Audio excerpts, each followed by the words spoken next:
Hello everybody! Today I'm going to do a storytime video and I'm going to tell you about my paranormal / spiritualist experience. I haven't told that many storytime videos on my channel because I don't really have anything that exciting that happens to tell you, but this is something that I have found very comforting and something I found very interesting that I thought you might like to hear about. I've always been the kind of person that will go and see spiritualists and psychics and card readers and all of those kind of people, and I am fully aware that the majority of time I am probably wasting my money and I'm just being told generic information that is completely meaningless and it's cold readings and all of that.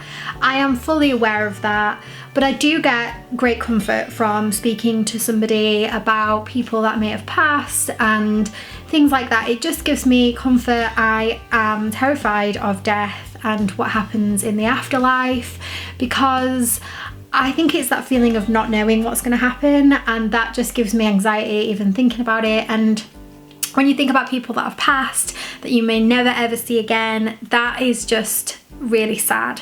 So I get a lot of comfort from kind of interacting with these kinds of people, but I am always aware to take everything that they say with a pinch of salt because sometimes they are just con artists trying to get money from you. So my experience happened a couple of years ago, and at first I started to just feel what can only be described as a presence. I just felt like somebody was around me. You know when you sometimes get that feeling that somebody's watching you, or you can feel that somebody's in the room before they've spoken or before you see them. It was that kind of feeling, and there was never anybody there, and it was just really kind of weird. It's really difficult for me to explain what it felt like, but I can only describe it as feeling as if it was a presence. Around that time, a friend of mine took his own life, and I seemed to believe that this could possibly be him trying to give me a message or communicate with me in some way, and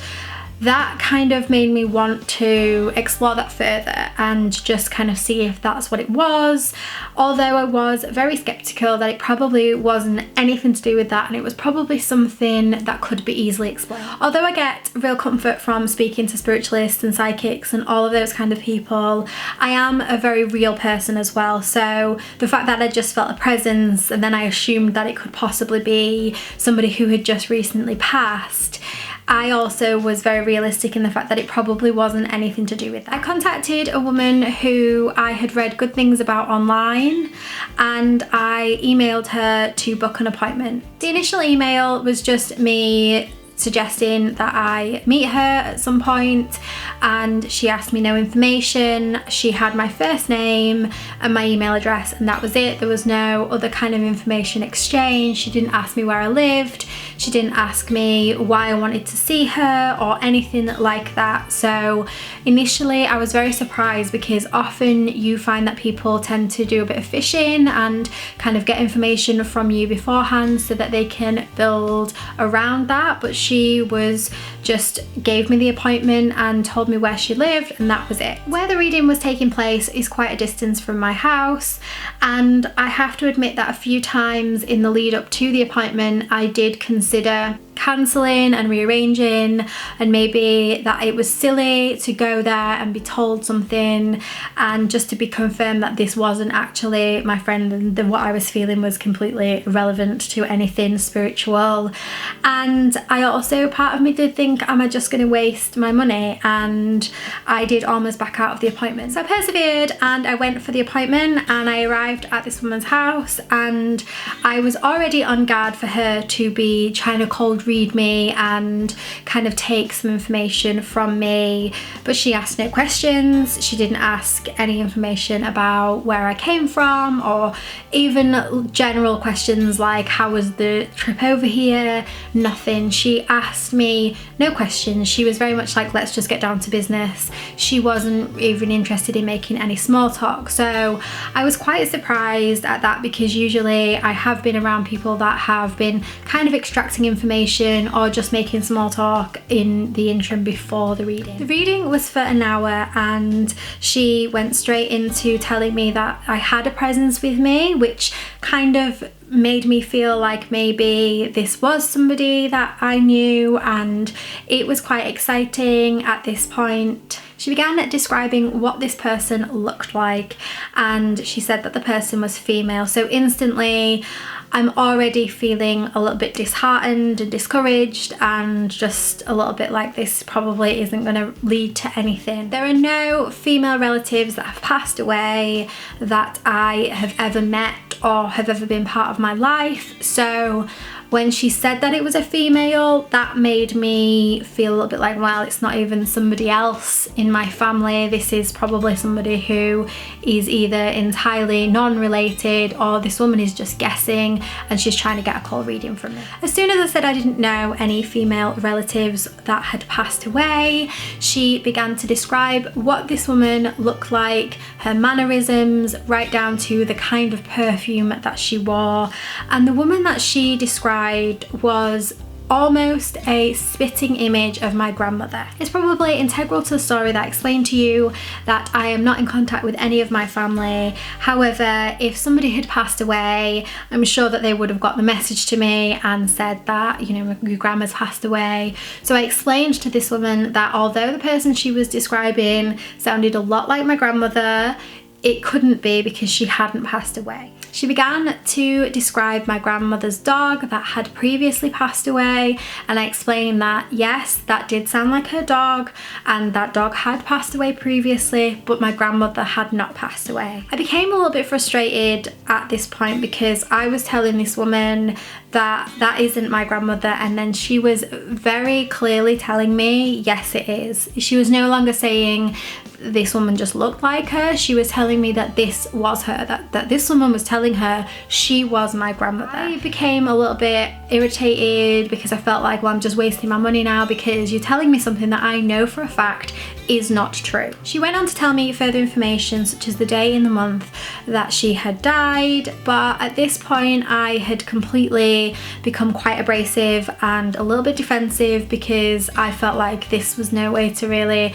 act around somebody, and I was just a little bit annoyed that she was even insinuating that what she was saying could possibly be true when I was telling her like that is not possible. There's no way that could be true. By the time I got home, I had relived the whole experience in my mind several times, and I was very annoyed and upset. And when I got in, my husband asked how it went, and I explained to him that she had near described my grandmother as if she was sat in the room with me, but she hadn't passed away, so that wasn't possible. In a ditch attempt to prove this woman wrong, I searched online at different obituaries and different announcements to confirm that she hadn't passed away.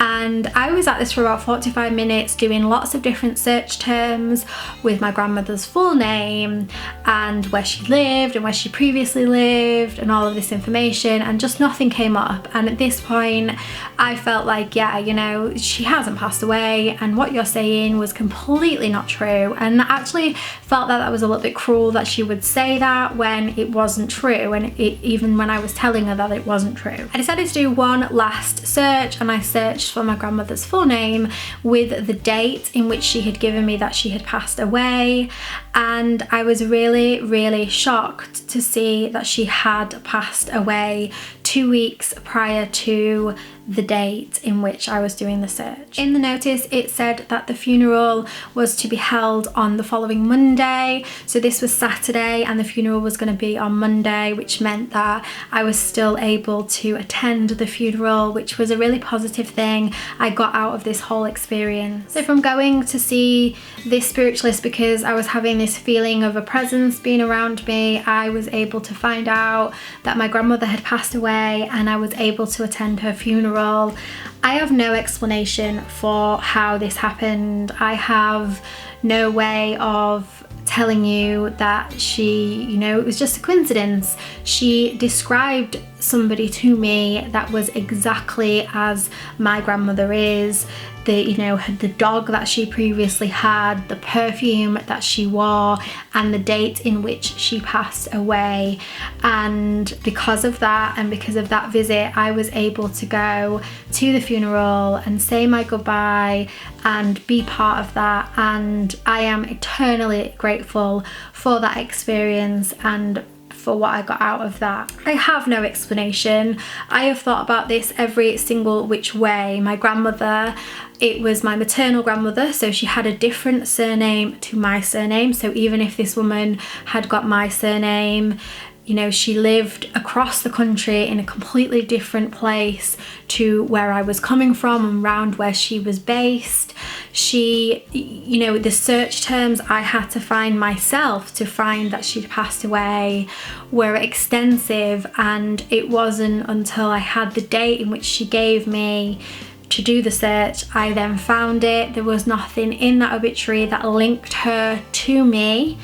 I am on Facebook, but my profile is completely private. Nobody can see that. And of course, because I'm estranged from my family, I'm not connected to any of them. So there is no way that this woman in any way, shape or form could know that we were connected and could have passed that information on. I have no answers other than the comfort that I get from the fact that I was able to say goodbye to my grandmother and find out that she had passed away. If you have got any spiritualist kind of stories, I would love to hear them.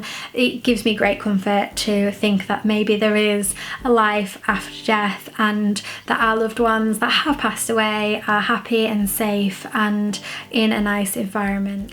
I hope you enjoyed this video. If you did, don't forget to give it a big thumbs up, and if you haven't already, don't forget to hit that red subscribe button. I will see you next week for another video. Take care guys, bye!